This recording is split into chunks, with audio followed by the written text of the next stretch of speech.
এক সপ্তাহ ধরে ইরানে হামলা অব্যাহত রেখেছে যুক্তরাষ্ট্র ও ইসরায়েল। এরই মধ্যে তাদের পাশে দাঁড়িয়েছে ফ্রান্স যুক্তরাজ্যের মতো ইউরোপের বেশ কিছু দেশ।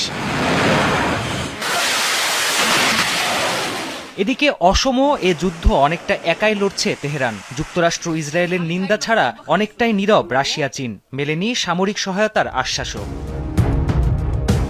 গোয়েন্দা কার্যক্রমের বিষয়ে জানাশোনা আছে এমন ৩ কর্মকর্তার বরাতে ওয়াশিংটন পোস্টের দাবি, সরাসরি যুদ্ধে না জড়ালেও তথ্য দিয়ে পেছন থেকে ইরানকে সহায়তা করছে রাশিয়া। প্রতিবেদনে দাবি করা হয়, গুরুত্বপূর্ণ গোয়েন্দা তথ্য দিয়ে ইরানের সামরিক বাহিনীকে নিখুঁত হামলা চালাতে সাহায্য করছে মস্কো।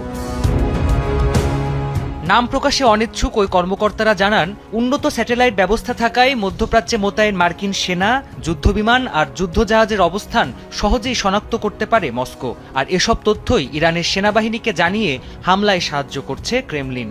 এমনকি বিভিন্ন হোটেল রেস্তোরাঁয় মার্কিন সেনাদের অবস্থানের নির্ভুল তথ্যও পাচ্ছে তেহরান। মার্কিন গোয়েন্দা তথ্য অনুযায়ী ইরানকে সাহায্য দিতে এগিয়ে আসছে চীনও। এরই মধ্যে আর্থিক সহায়তার পাশাপাশি বিভিন্ন সমরাস্ত্রের ক্ষুদ্র যন্ত্রাংশ পাঠিয়ে সাহায্যের প্রস্তুতি নেওয়া হচ্ছে। পাশাপাশি ইরানের ওপর নির্ভরশীল বেইজিং হরমুজ প্রণালী সচল রাখতেও চাপ দিচ্ছে।